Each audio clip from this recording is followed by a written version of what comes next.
Nokko is the newest frame, and I'm sure everybody loves him. Anybody that's played him has talked nothing but good things about him, at least from what I've heard. They've called his third ability useless. I disagree entirely. It's the only survivability ability that he has. So I think Riru is just a fantastic ability, even if you can't cast any other abilities in it. Now, all of Noko's builds end up looking somewhat similar, and that's because he's always hungry for strength and range. Range a bit more than strength, but that means every one of his builds usually looks something similar. I'm sure many people have the same build I have, and I'm sure there's some that are just a bit different, or there's probably some that are just vastly better than my own. So this build relies entirely on my Shade Prime and Arcane Crepuscular. I don't know how to pronounce that, so I'm going to botch it every time. So the Invisibility Arcane here, while invisible, gain 30% ability strength and 3 times final critical damage. Now, Shade Prime will turn you invisible anytime you're not hitting anybody because of Ghost, but the moment you attack, it's undone, which is a bit unfortunate. I don't know if the Horus Kubrow has the same thing, but you could use either of them because both of them will turn you invisible. So, with that being said, you got the Shade Prime for invisibility, you got the Invisibility Arcane to go invisible, Molt Augmented to get a bit more ability strength on your kills, and then from here you just build around range and strength with some duration because of Arcane Continuity.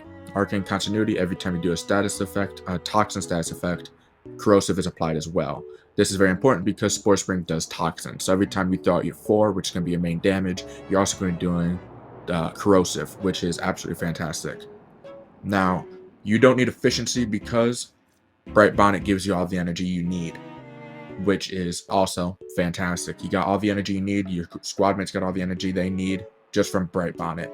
You can proc Viral with Stink Brain, or you can trade it out with the Helmet ability, either one, whatever you want to do. But you need 4 and 2 the most. You can trade out 3 or 1, however you want, but I personally believe you should keep 3 for the survivability aspect of it.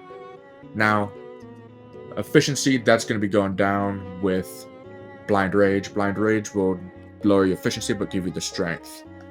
Give you 99% strength, and then Transient Fortitude give you 55% strength, and then 27.5% negative duration.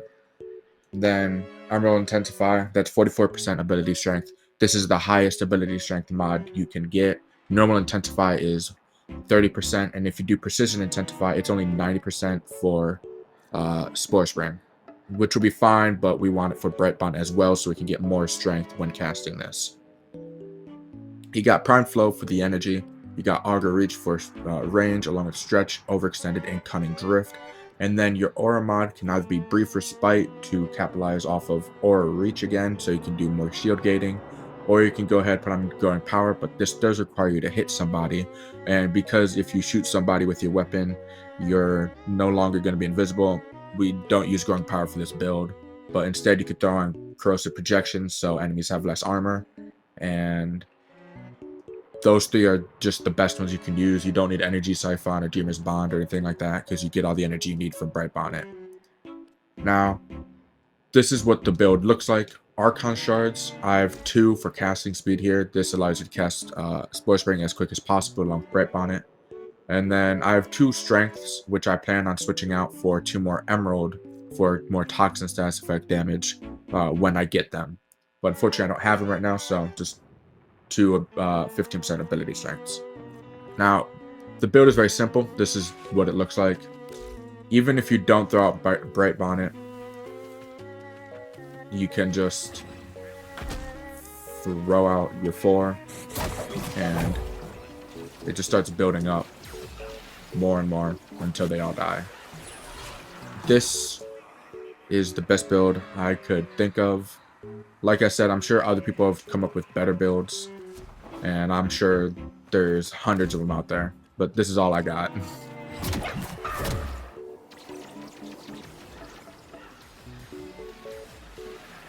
This does make him solely a caster though, because as you can see, you shoot, you don't become invisible anymore. So he is 100% solely a caster, which is pretty upsetting for some people probably. he definitely loses out on some damage. For those that built up their main weapon like me, you're not going to be able to use it most of the time because you'll be focusing on Bright Bonnet instead. Bright Bonnet and Spore Spring.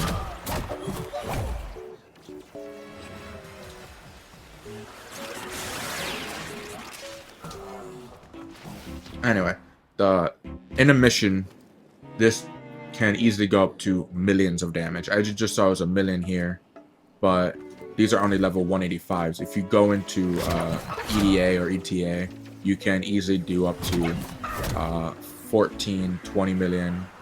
Even I got 140 million before, and that is because Spore Spraying here, every bounce, it increases its critical chance by 25%. So every time it bounces, you'll just be doing more and more damage. And if you throw out your Bright Bonnet, you get more ability strength. It stacks together as well. So you just get more ability strength from that. Eventually, with you could throw on Roar as well to increase your ability strength by a lot. I hear that's quite popular. Just be doing more damage like that, and then you can come over here.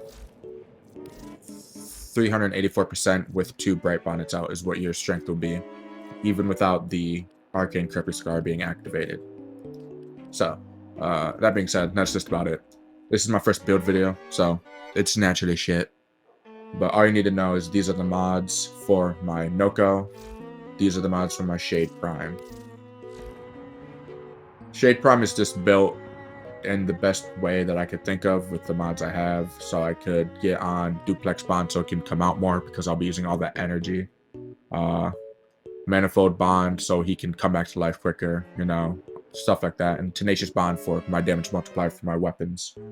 And to get Tenacious Bond activated, you actually need to use the Burst Laser with Creeping Bullseye.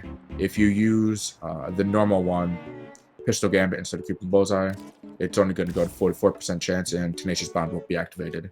So you need Creeping Bullseye to get the 60% because it's over 50, and Tenacious Bond will activate. So that's just it. That's the build. So I hope you guys found this helpful. That's just about it. Until next time. Subscribe to Sleepy Soul.